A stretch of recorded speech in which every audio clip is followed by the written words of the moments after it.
No, they just have the blue All right. tops now that they wear. So, welcome back, everyone. This is the First Inning Radio Show, and we're actually live back on YouTube, and we're the one and only, no baloney, no phonies, the First Inning Radio Show. We're actually a real radio show. We did actually a year, and all we ask is for people to support and just hit the like button and let us work with you so you can work with us, right? So this is the First Inning Radio Show. I'm the BX Bomber, and I'm along with Roger, the big Yankee fan. Say hello, Roger. Hello, good evening, BX Bomber. And we are in the off season, and I do have a couple of Yankee notes that are probably pretty interesting and that the Yankee fans will like. And the first one is, according to Jim Bowden of The Athletic, the Yankees have made re-signing DJ LeMahieu their top priority. His preference is to return to the Yankees, and the Yankees won't let him sign with another team, aka the Mets, for example. LeMahieu is pushing for a 5-year contract, but the Yankees are willing to go to 3 to 4 years, probably around $100 million. And LeMahieu is willing to take less money, to re-sign as a matter of signing back with the Yankees. So the Yankees have made DJ LeMahieu their top priority, and they are not going to let him sign with another team. Cashman has said that he is really going to push to have LeMahieu back, and that makes the Lindor trade a long shot. It looks like the Lindor trade, Francisco Lindor, will probably be a long shot. And the priorities for the Yankees, this is established reporting. The priorities for the Yankees are also to sign Tanaka and Gardner. They consider them priorities. And also, we've all heard about Robinson Cano being suspended for banned substance use again. So he is out for the entire year. And Chapman suspension for throwing at Brasso the way he did during the season. Brasso of the Tampa Bay Rays has been reduced to 2 games. Wow, man. We're definitely gonna talk about the Robinson Cano thing, right? Yes. Later on. But I don't see being Tanaka a priority to return to the Yankees, though. Sorry. Oh, but they're apparently making him one, We according can. to Cashman. I think we can get a better pitcher for half the price. I see. You know what I mean? He doesn't Mm. have it anymore. He does realistically he doesn't have it no more. He's throwing beach balls out there. He can't even make it to 4 or 5 innings, man, a game. He gets blasted in the first, second inning. You know what I mean? And that's been happening for the last 3 years already. You know what I mean? What So has happened is he the splitter that he has had that had been so dominating, he's been leaving up in the zone quite a bit. And when he leaves it up in the zone, it is just a batting practice fastball, more or less, because it breaks right over the middle of the plate. And that is why many hitters are blasting it. But so his splitter has not been down in the zone as much, and he's been leaving it up quite a bit. Like when they were playing in the playoffs in San Diego, he left several ones up there that were really blasted, and so he's really having trouble locating his splitter now. But apparently, according to the reporting, the Yankees are making him a priority. well, I guess they can't find nobody else unless they're gonna sign Tanaka for less money or something like that. Because he's looking for at least a few Yeah, million, I right? would think. Yeah. Oh, yes, yes, but I believe that he will not be getting the same rate of pay as the original $155 million 7-year contract. He would probably take they would probably take several $1 million off of his yearly salary, and they would not sign him to such a long-term contract either. Well, if I was the Steinbrenner family, and I know Yankee management be watching this because they listen to everything I say, and everything I say they do, and Mhm. that's a fact, right? It's proven already, right? Yankee management, listen to me, right? Tanaka, you offer him. Well, okay, he's been with the Yankees 10 years, right? Let's give him veteran status. 7. 7 years, okay. Let's give him a veteran status and I say we give him $8 million for the year. How's that sound? 8 million Oh, for I the year. they're going that low. Like his yearly salary was about 23 million. What they Yeah, might go for is about 15 million. nah, I can't even. I can't give Tanaka 15 million. He's not worth 15 million. Realistically, he's not.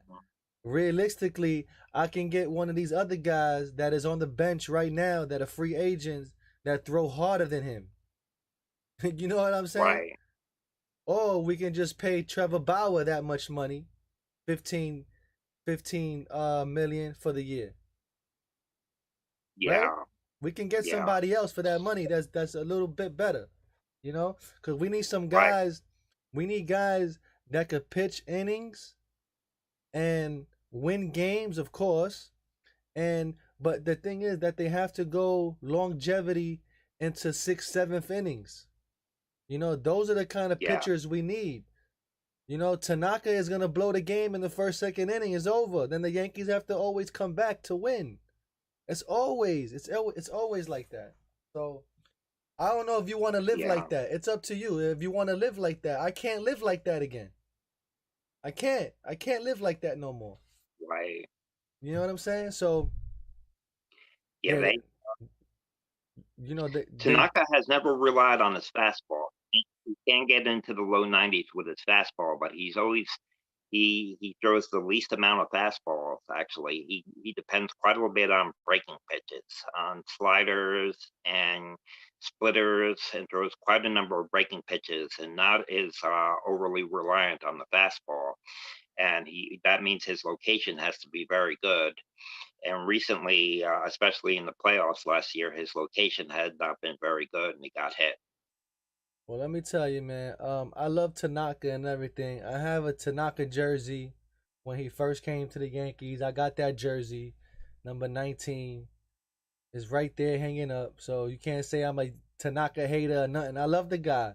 But realistically, he's no good anymore, man. There's got to be for real. Do you want to win a World Series or do you want to see the Yankees choke again in the playoffs? It's up to you. Let me know. Let me know. Oh, and by the way, talking about Cashman, right? I didn't stay at Mhm. my house last night, but Cashman slept over Yankee Stadium last night in the Great Hall. He slept in a sleeping bag Oh, for the Covenant Foundation, something like that. Yeah, I don't know if you saw right. that, but he did the overnight sleep. And you know what? That was my idea. Did you? That's another proven fact.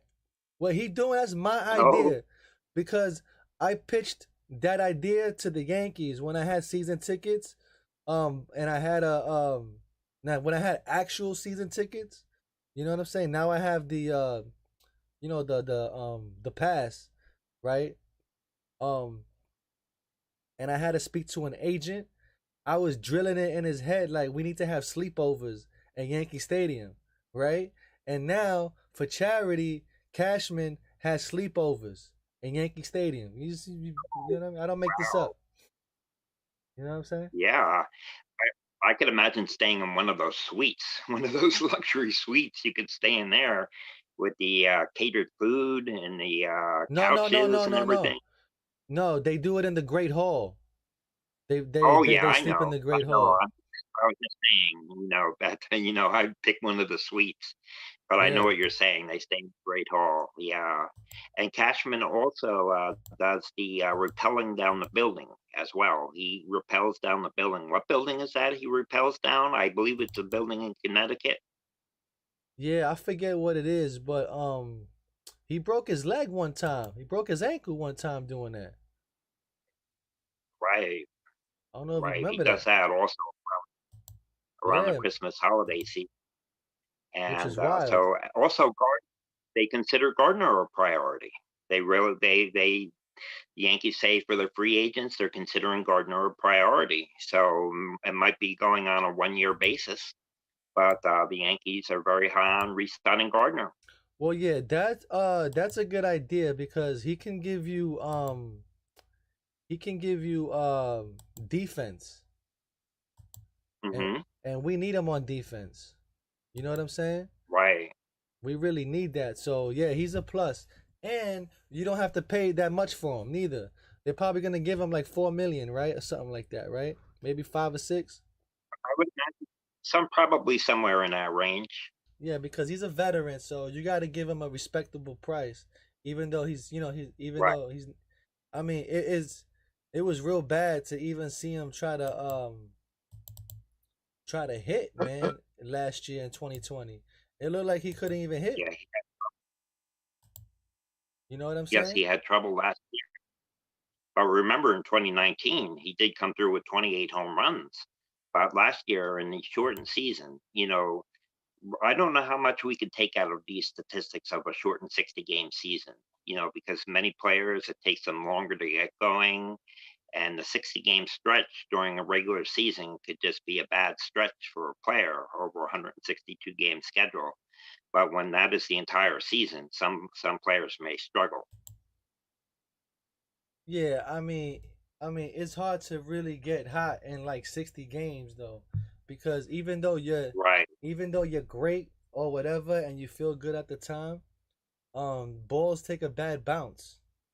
You know what I mean? And right. that's just how it is, man. The ball gets a pop fly or ground out, man, and for some reason, it feels like you just can't get it together.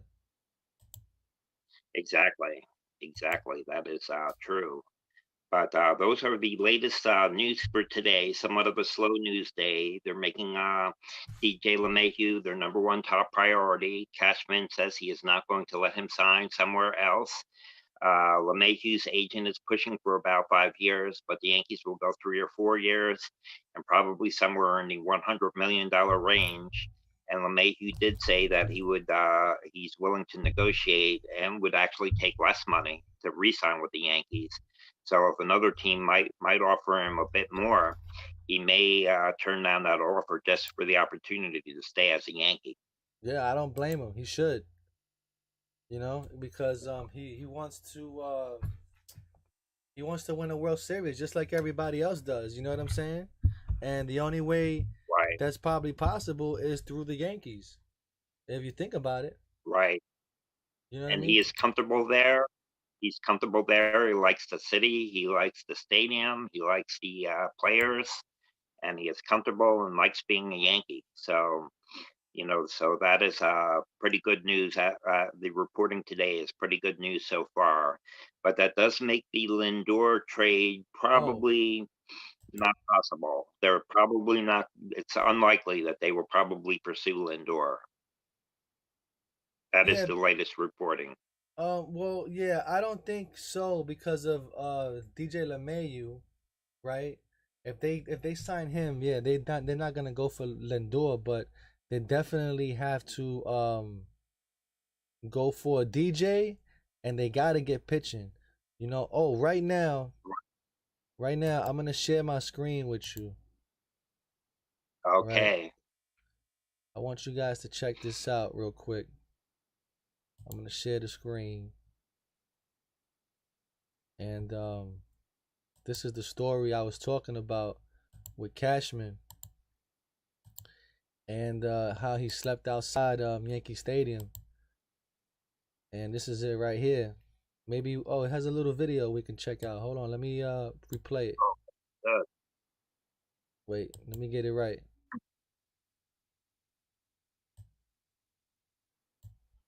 All right, let's play with sound.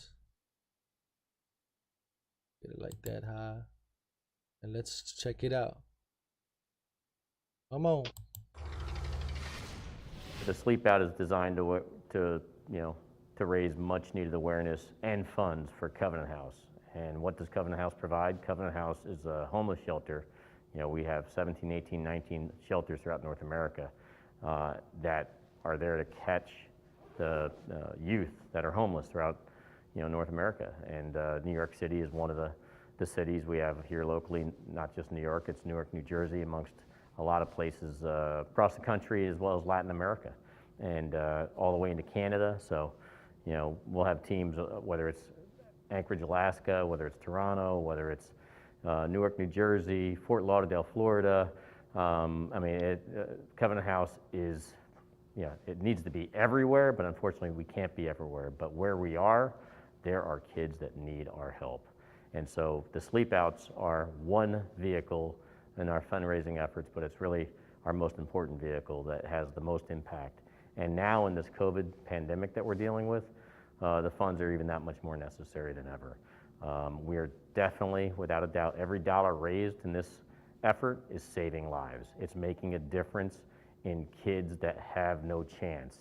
And Covenant House is there to give them hope, give them shelter, give them an opportunity and direction and structure, and get them on their feet and give them an opportunity that, for a lot of reasons has been denied from them. And these people are so important to help service these kids, and the shelter is so important to help service these kids.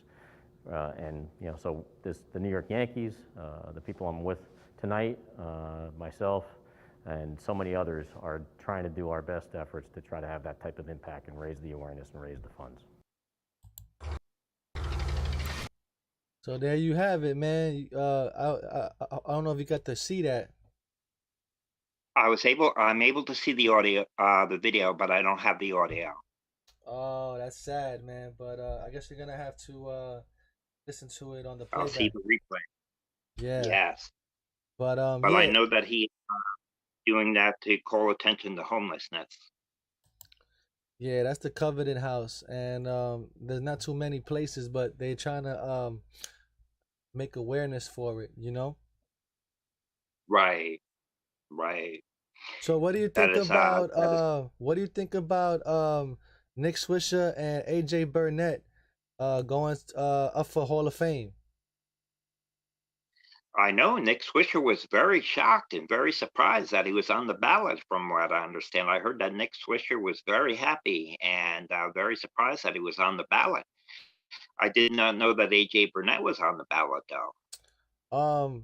I'll tell you one thing, man. When I was going to the games every day in the old stadium, I'm the guy that started the salute with Nick Swisher. I started the Oh, salute with Nick wow. Swisher. That's a fact. That's a fact. That's a Uh-huh. fact. And any Yankee Excellent. fan could test it. I'm the one that started the salute with Nick Swisher. And I was able to tell him that when I met him at the Food Fest. Remember when I went to the Food Yeah, Fest? that was a great He gave me Yeah, an that was a great autograph. vlog. Yeah, he gave me an autograph on my baseball, Nick Swisher, Swisherlicious, and all that. And I told him, yo, I'm the guy that started the Swish. He was like, and I got it on video. Go back to, and he was like, yeah, that's you. You the guy. It was a Yeah. fact. I used to do it with him every day because I started that in batting practice with him. Because when he come out to the field to go to right field to take balls, he would come out and I'd be like, yo, Nick Swisher. And that was right after 9/11. You see? Yes. That was after that was like a year, like the next season after 9/11. So that was like a salute to like the firemen. You know what I'm saying? And when he would run out from the dugout in batting practice to go to right field, I was like, yo, Swisher, yo, Nick. And I would do the salute, and he salute back to me, man. I started that, man. I started that. The BX Bomber started the salute. And that shit went everywhere. So yeah, Excellent. man, that's a little bit of Yankee history for you. You know what I'm saying? Oh, well, yeah. You've met so many players. I mean, Roy White is a legendary Yankee player that you met back at Yankee Stadium. He, was very underrated. He flew under the radar, Roy White, but he played for the Yankees through the 1960s and through the 1970s, and was a switch hitter and a very underrated player that flew under the radar, but did a lot to help the Yankees. Roy White is another one that you met. Oh yeah, I got And Mickey Roy Rivers. White's. I got Roy White autograph. I got Mickey Rivers. I got all the Yankee autographs, man. I got tons of Yankee autographs, which is I got Yogi Berra. I got everybody, man. Forget it, man. Oh, yes. Well, you were the ultimate Yankee fan. I mean, I go all the way. I go all the way to Ricky Henderson, and I got even Charlie Hayes.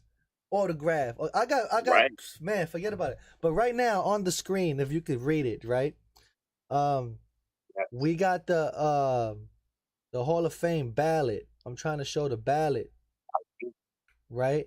And right now they're showing some video of Roger Clemens. There has no sound, but it's just showing some stuff of Clemens right now. LaTroy Hawkins, I got his autograph. Got it. Anyway, it's Right. um let me just go down the line real quick just to show the people who's on the ballot. Andrew Jones, Andy Pennant, Andy Pennant, Gary Sheffield. He's one. Wow. Nick Swisher's on there. There's so many Yankees, man. But anyway, let me go back up and tell you a crazy story about AJ Burnett. AJ Burnett was horrible in 2011, right? And Mm-hmm. me and my dad, we go down to Baltimore, right? And he was pitching horrible, man. And we had front row seats, man, right behind, uh, a little bit behind third base, but like where the grass meets Mm-hmm. the dirt, that's where we were, right in front, Mm-hmm. front row, but where the grass meets the dirt at third base, right there where the foul line is. And AJ Burnett is out Right. there.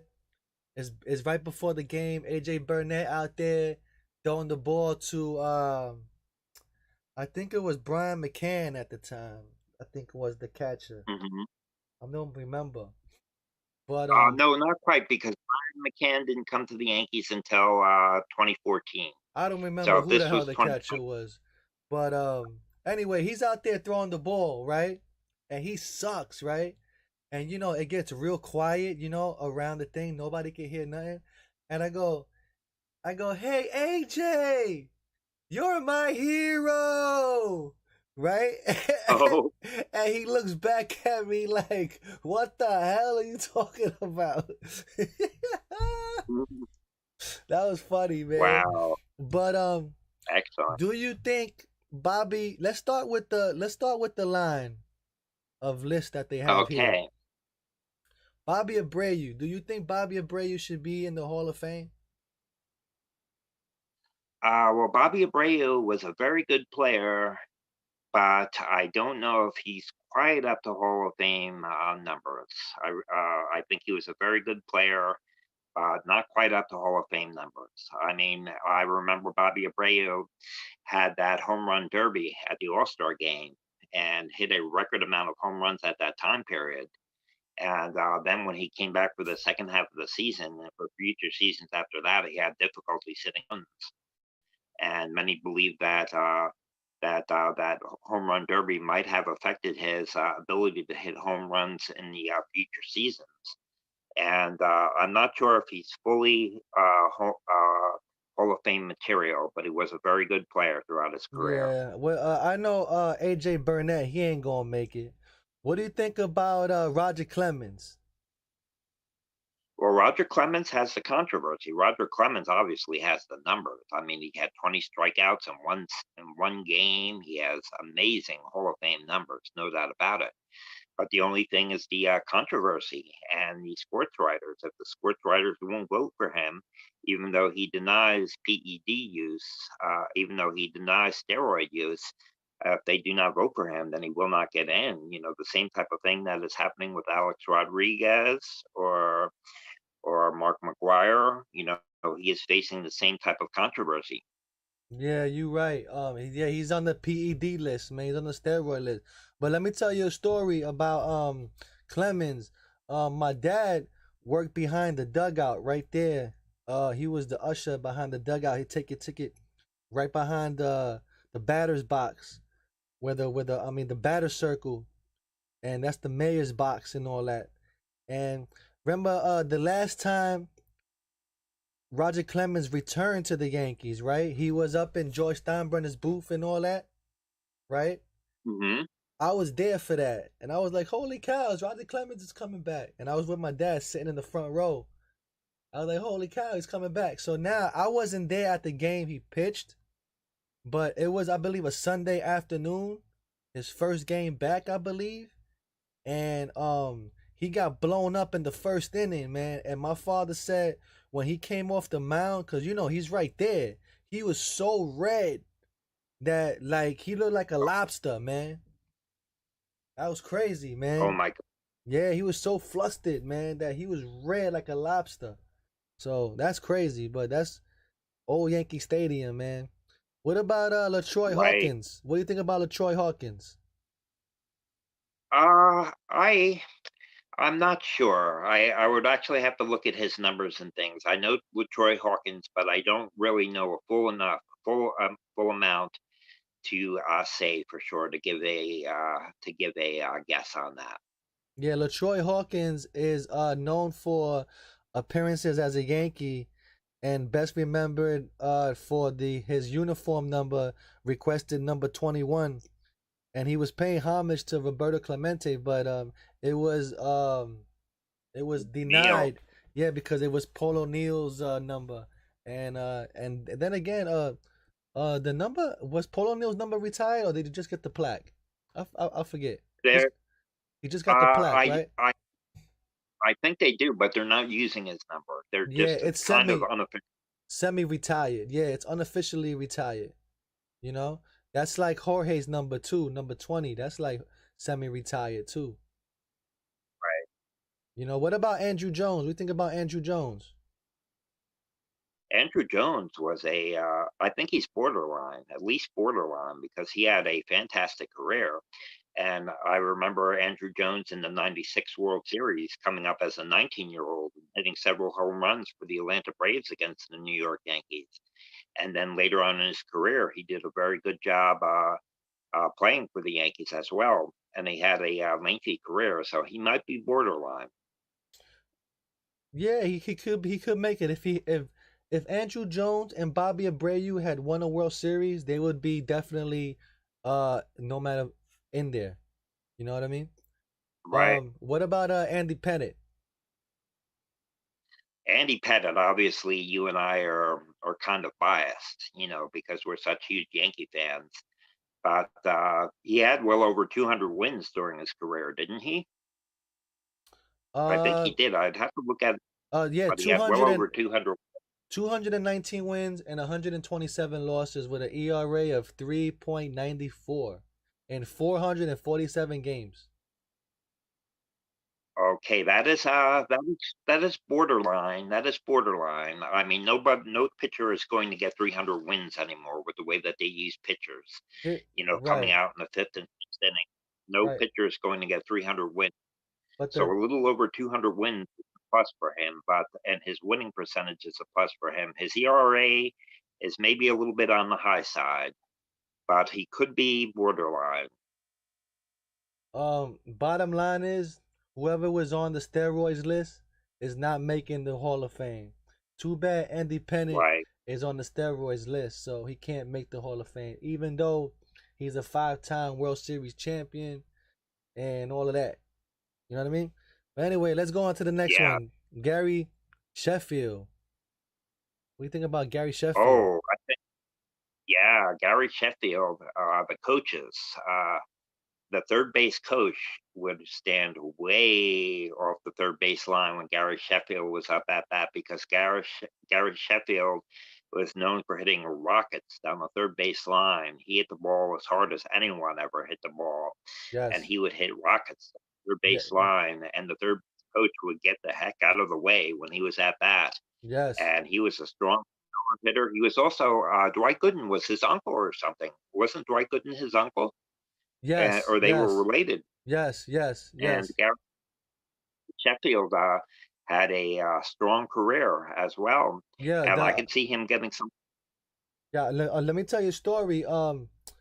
If you go back to the footage of Gary Sheffield, in the old stadium, I was sitting up there in the tier reserve, right? Hmm. Behind the third base bag, and one time, right in front of me, man, um, he hit a he hit a foul ball so high that he broke one of the lights, and all the glass came Wow. down in front of me, man. And if you go back to the footage, I don't know if I can how can I find that video, but if you find that foul ball, you're gonna see me with the glass falling in front of me.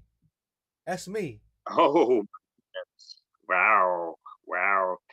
You remember a player, this was a bit before your time, but his name was Dave Kingman, and Dave Kingman played in the 1970s and was a massive home run hitter. You know, he would hit a massive amount of home runs, but he hit for a very low average, and he did strike out quite a bit.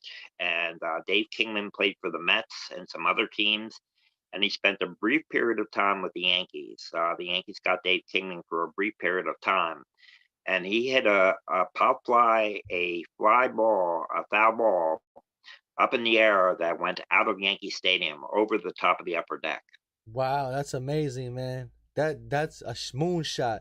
Like, well, this next guy, Nick Swisher, he used to hit moonshots too, man. And if you look at Hmm. his stuff, he's a World Series champion. You know what I mean? And he got a good Yeah, ERA. He got 245 home runs, 800 RBIs. You know, so he has. yeah. And I think he actually, out of all these players, he wasn't busted for steroids. He's clean. Mhm. He won a World Series. He's actually eligible to be in the Hall of Fame. He's actually qualified. Right, right. I could see him getting some votes. I don't know if he would make it in on the first or second ballot, but if he stays on long enough, I mean, think about Bill Rizzuto, for example. Bill Rizzuto made it as as one of the old timers. You know, they did the old timing vote for Phil Rizzuto, and Phil Rizzuto eventually got in the early 1990s. And Phil Rizzuto was not known for having huge numbers. You know, Phil Rizzuto had a lot of intangibles, a lot like Derek Jeter, was a team leader and did have an MVP season in 1950. And Phil Rizzuto made it in with lesser numbers than Nick Swisher. So I could see Nick Swisher getting some votes. I think out of all the people, that's the last guy now. Out of all the people that are on the ballot, I think Nick Swisher has a good chance, and Gary Sheffield has a good chance, and Andrew Jones has a good chance. You know what I And I mean? think Andy Pettit, to an extent, his ERA is a little bit on the high side, No, but I think Andy Pettit. Andy Pennant is not Oh, eligible, yeah, man. He's not eligible because he right. had the steroids. He's not eligible.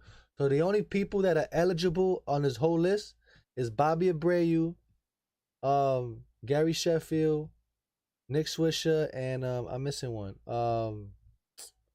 Andrew Jones. Yeah, You know, so yeah. those are I really think they all basically have the good guys. chances of getting some. You know, AJ Burnett is never gonna happen for that guy. He was Man, he was terrible, man, back in the But I days. remember AJ Burnett. AJ Burnett, when he was pitching for the Toronto Blue Jays, he used to shut the Yankees down something serious. The Yankees could not hit AJ Burnett when he was pitching for the Toronto Blue Jays. And thought we were getting a fantastic breaking ball pitcher, but he really got rocked quite a bit for those couple of seasons that he was there. Yeah, man, he surely did, man. He surely did, man. But they have a video here of key on Yankee rumors. LeMayu, Yankees broadcaster Michael Kay joins High Heat to talk about the priorities of the club this offseason and free agent DJ LeMayu. So let's see what they say. Oh, The New York Yankees. He's got a lot to sure. say, and always good to have him with us, Mike. It's a pleasure. We got a lot to discuss here in a brief time. Let's start with obviously the big question is LeMahieu. I know they don't want to go, 4 or 5 years, but if they had to, will they keep LeMahieu at all costs, or even the Yankees have a limit? What can you tell me? I think every team has a limit. I think that he's job one for them. Everything else would build around that. But I think they're really, really against going to 5 years. If somebody else does, that's going to test their resolve. I think in a perfect world, Chris, they'd get him for 3 years, 60 million, something north of that.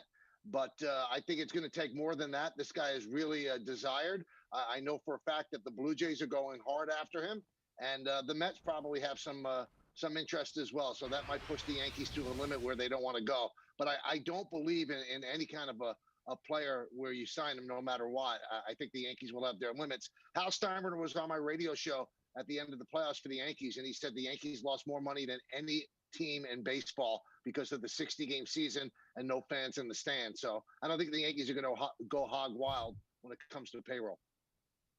All right, good one. Number 2, Tanaka. Will they bring him back?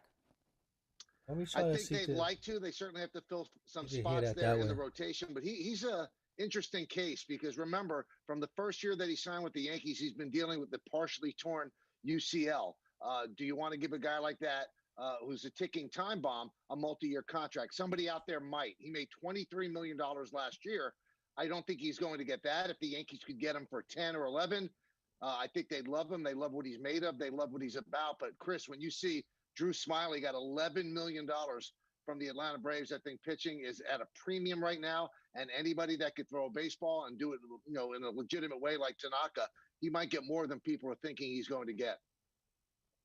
All right, so maybe not so much him. Sanchez is obviously always an interesting question. I think, Mike, they give him one more year to find himself. You would know better than me. What's the status with him right now as the Yankee catcher? I think we're going to know a lot on December 2nd, whether or not they offer him arbitration. He had an awful year last year, just awful. He hit 143. You just can't do that. He struck out about 40% of the time, didn't have a great time behind the plate either. So if he goes to arbitration, they offer him arbitration, even having numbers like that, he's still going to get a raise from $5 to $6 million. So if they offer him arbitration, I think he stays. If they trade him, obviously, then he would go somewhere else. I think their biggest fear would be simply not offering arbitration, and all of a sudden he becomes a free agent, and then he could come back to haunt you. Let's say the Tampa Bay Rays want to take a chance that they could fix him. Well, that would be an awfully tough thing to see, 19 times a year for the next couple of years. The Yankees, I think, have always believed in him, but there was certainly a wavering there, Chris, because if you look at the 5 games against the Tampa Bay Rays, he started one of them. And in the last game, the game that decided whether or not the Yankee season would go on, he didn't get an at-bat, and he did not catch their ace pitcher. That went to Kyle Higashioka. So if Garrett Cole's not going to pitch to your number one catcher, that's not a good thing. Yeah, very good. So it sounds like maybe not.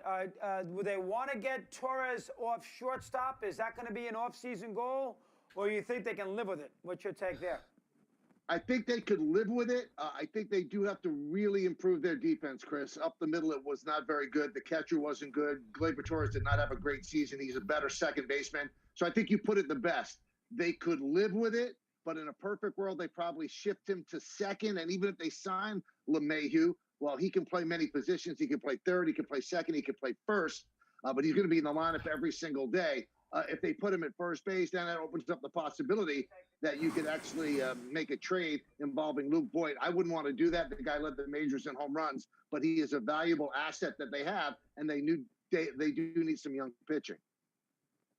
All right, Lindor, you think they'll check in, or you think they're just not going to? They have the pieces from a mind. They Hopefully you can can hear guys. it, Roger. They can get I can hear it they now. Can figure Okay, something perfect. out. Frazier, if they had to. They have some pieces that would entice the Indians. Would the Yankees think about Lindor, move Torres to second, and then, that would be obviously if LeMahieu went somewhere else. The Yankees could do that with Lindor. They could check in once they find out about LeMahieu, correct? Absolutely. I think everything plays off LeMahieu for sure. But the bottom line is, of course, they're going to check in on Lindor. But the Indians might have overplayed their hand just a little bit, Chris, because what kind of market is it going to be for a guy who's 1 year away from free agent? He's a great player, switch hitter, dynamic, good defender. He does everything well. But just consider this. Next year, the next offseason, Seager's going to be a free agent. Correa's going to be a free agent. Story's going to be a free agent, and Lindor's going to be a free agent, and you will not have to give up all of your assets to get any of them. All you have to give up is money. So the team that trade for Lindor is going to have to decide, do we want to give up these assets when we could wait a year and get it just for money? Interesting. All right, Chapman. I mean, they got to go with him. They're going to have to. He's on a team again. Do you think the last 2 years with the home runs has enabled them to lose a little confidence, and maybe they go to Britain? What's your take on how they feel about Chapman after the home run in Game 5 against Tampa?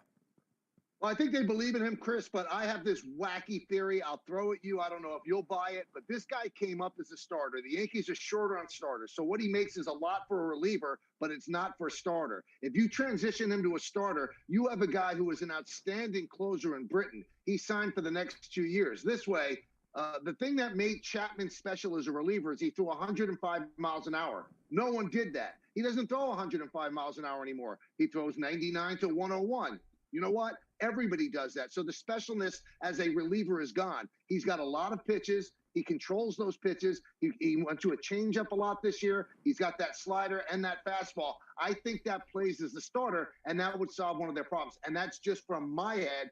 Nobody else's. I think that would solve a couple of problems, but you'd have to add some bullpen help as well because they've lost Tommy Kahnle with the Tommy John injury. And if you move Britton up, then everybody else has to move up as well. But I think that would be a cheaper alternative to go out rather than go out and get a big time starter.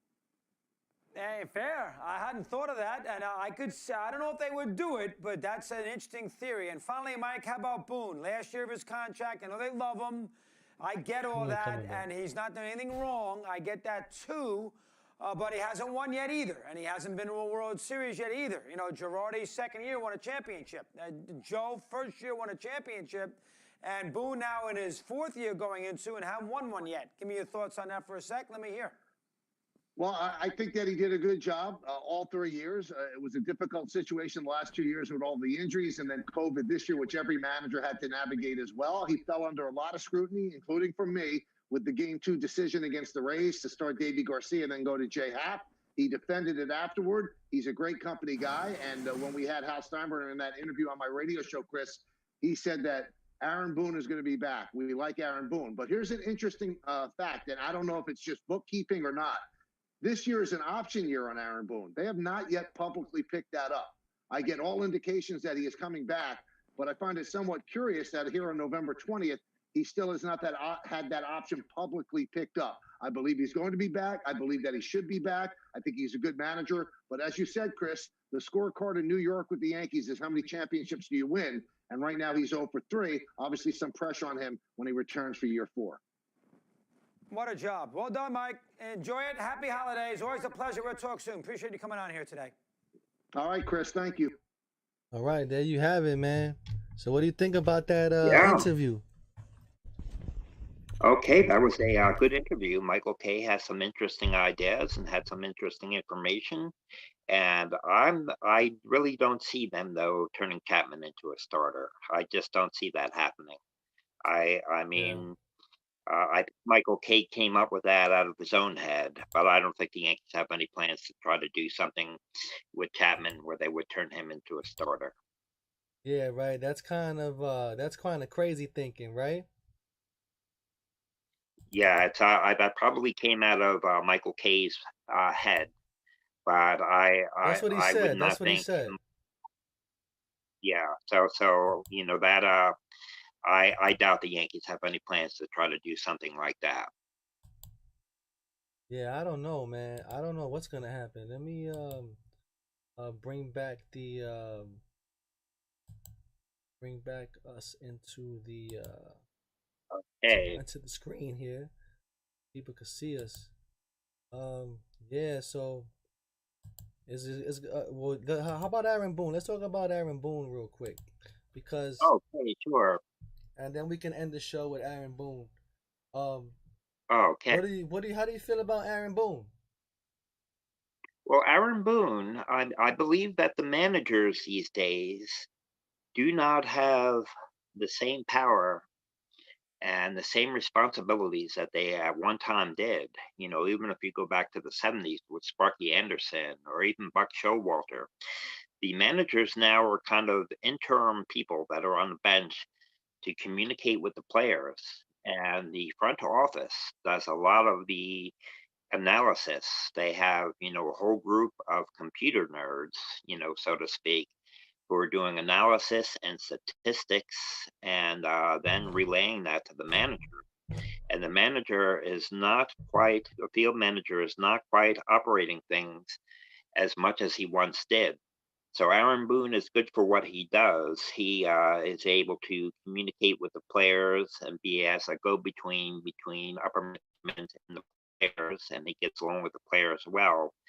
But, you know, he certainly is not doing the field managing the way Buck Showalter or Sparky Anderson or Billy Martin did at that time period. He is kind of a go-between, and he gets a lot of analysis and statistics from the upper office. Yeah, that's a fact because even CC Sabathia admitted it one time where he said he doesn't pitch his own game. He was getting the call from Girardi, you know? Right, So that kind right, of that kind of turns me off in reality because I was grown when I was growing up and when you was growing up, you was taught that the pitcher was throwing his own game, right? You right. was Or working with the catcher anyway. and the catcher, let's see, damn, I don't think he could throw this. I don't think he could hit this curve. Throw that curve again, right? But the Mhm. manager is telling him to throw something different, and then he blasted it out for a home run. You know what I mean? And So in turn, the manager is getting a lot of statistics and analysis from the front office. They have a whole team of young guys that are computer guys that work with numbers and do odds and averages and statistics, and then they come down to the manager with a whole list of information with statistics, and then the manager works off of that. So the manager is kind of like a today's manager is kind of like a public relations guy that interacts with the players, and then he gets a lot of his information as far as what is the word strategy. As far as his strategy is concerned, he's getting a lot of that from upper management. yeah, I think that's a fact, man. Me personally, if I was a manager, I would really manage without statistics. You know, I would just Hmm. go basically old school with the feeling in the gut, type of thing. Because when I go to the stadium, and when you go every day to the stadium, it's like you can't keep up with the statistics. You understand what I'm saying? Right. I mean, they can because they have it on a book.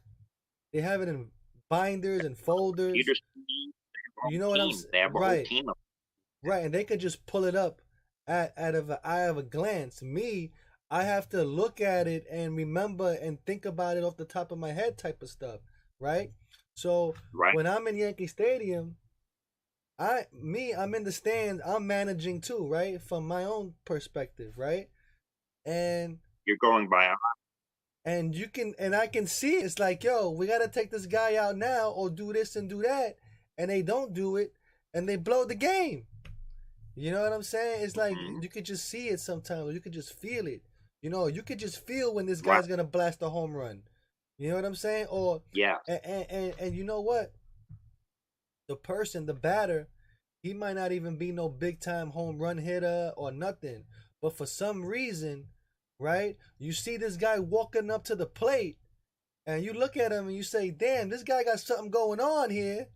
And then all of a sudden, pat, home run, gone. The Yankees are down by one. Holy cow! You know that You always know, happens. the word for it- the word that we're looking at, the X bomber, is they don't go by intuition as much anymore. Yeah, yeah, that's true, man. They don't look at the game and say, "Damn, today that don't feel right. Let's go with this guy."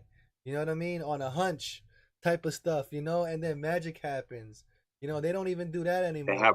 a they have a whole group of analysis people in the front office, guys working on computers, guys working with statistics, guys working with averages and all kinds of numbers people that then put together a game plan and then put it in a binder, so to speak, like Joe Girardi had.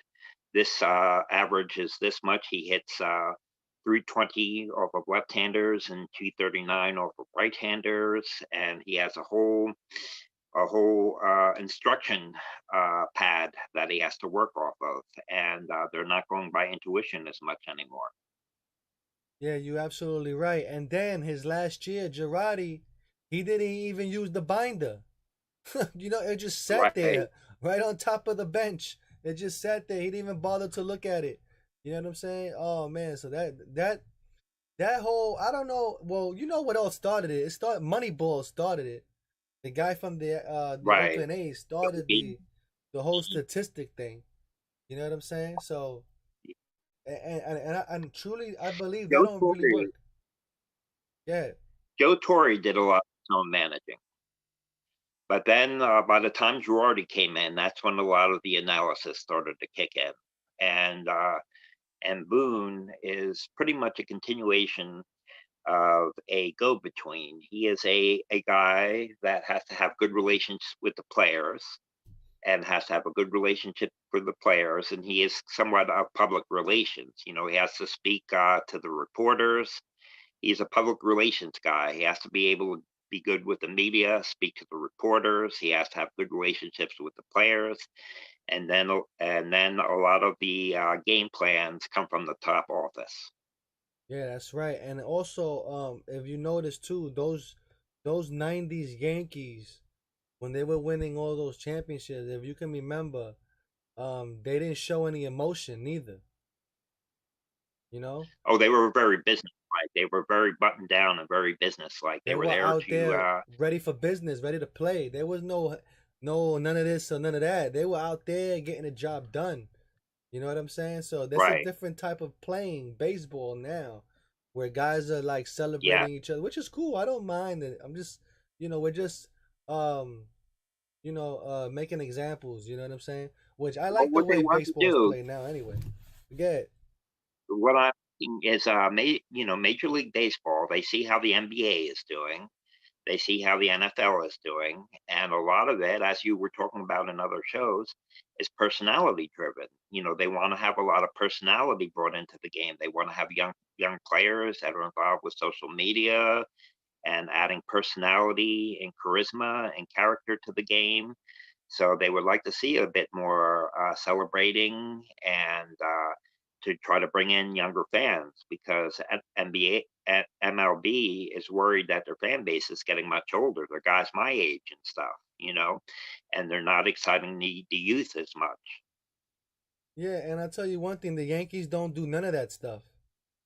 You know, these guys aren't on Right. social media. They don't post nothing, man. It's like, only some guys may talk like on Twitter or something like that and say one line like, "Oh, I didn't get a PlayStation" or something like that.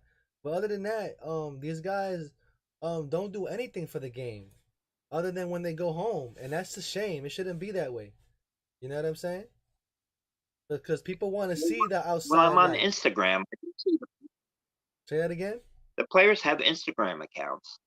The Yeah, players have Instagram accounts. I follow a few of them. they do, but they don't post anything. Instagram. Right, on Instagram, Oh, they don't I post see. anything. They don't post anything of what they doing or Mm, daily life. Hey, I'm over here hitting some baseballs. Nothing. They don't show any of that stuff. So it's like, how can you be a fan anymore? You know what I'm saying? It's like, right. are you just here for the money and hoping that you'll get a World Series with the Yankees? Or you just, I don't know, or you just a waste. You know what I'm You saying? want to have a person. You want to have a personal interest in the players as people, who they are, what they're doing, who their families are, what they like, what they don't like, that kind of thing. And a lot of them are kind of standoffish, or they don't want to reveal too much about themselves. Yeah, that's really what's happening with baseball and a lot of players. And if you notice, the players that do it, like the Mike Trout and stuff like that, they have a big fan base. And all of a sudden, even though they're not great, well, Mike Trout's a great player, but like I'm talking about like the other ones who aren't so great. All of a sudden, they become great players, even though they're not so great, because people are following them. You know what I mean? It's stuff like that, you But know? also, what happens with that though is if they do reveal too much of themselves, they're leaving themselves open to scrutiny. You follow what I mean? They're leaving themselves open to criticism and scrutiny if they try to reveal a little too much about themselves. So they may want to have a public persona and and avoid scrutiny about the personal lives. Well, then you have guidelines and rules. That's all, you Yeah, know? I mean, if you're Yeah. gonna do baseball stuff, post about baseball stuff. Post that you got a new baseball glove and stuff like that. What's in your locker? That type of stuff. Like right. Alex Bregman from the Astros. He has a YouTube page, and he he looks at kids' videos and helps them on their swing and stuff like that. You know what I'm saying? Oh, very good. Yes. So like people like that become like super duper legends, even though they're mediocre. Even though Bregman is a great player too. But I'm just saying, you know what I'm saying? Just for doing that, you become legendary. That's all I'm saying. Because the fans have a connection towards you now, somehow. You know what I mean? So it's and then even with let's say even with Domingo Herman and Miguel Andujar playing in Dominican Republic, they're not even showing that much of them down there neither. You know what I'm No. saying? That's another prime example. All you see is a picture or a video that the team made. You know what I'm saying? The Right. Domingo Herman he posted up a picture with another friend of his in a house somewhere, but that's about it. That's all you see. So it's very private, which maybe hopefully they can change that one day. But the Yankees, Highly produced. right? But the Highly Yankees, produced. yeah, the Yankees they themselves put out content. You know what I'm saying? But it's like I don't want to see these guys in pinstripes. The season's over. Let's see them driving a car or doing something different. Get it back Right. into the groove. Or maybe we see Aaron Judge cooking a turkey or something like that. You know what I mean? Yeah. Make it. Yeah. You know what I mean? Like make it personal. Make it personal. Cause that's the Right. way they're gonna bring in fans into back in the stadium and back into you know just to be noticed again. These guys have to do stuff, and they really don't, man. Baseball players don't even get noticed, man. It's always the soccer player that gets noticed, or the hockey player, or the basketball player, or the football player. They're all Right. they're all up there with the famous people, and baseball players aren't. You know what I'm saying? Baseball Right. players just aren't, man, and that's sad. They got to change that, But Yeah. it's let's see what happens one day. But anyway, I guess we had a good show, right? Guess we can end it here. Oh, yeah. We went long, probably about an hour, huh? 57 minutes, pretty good. Wow. Hey, good. Yes, we did a good one today.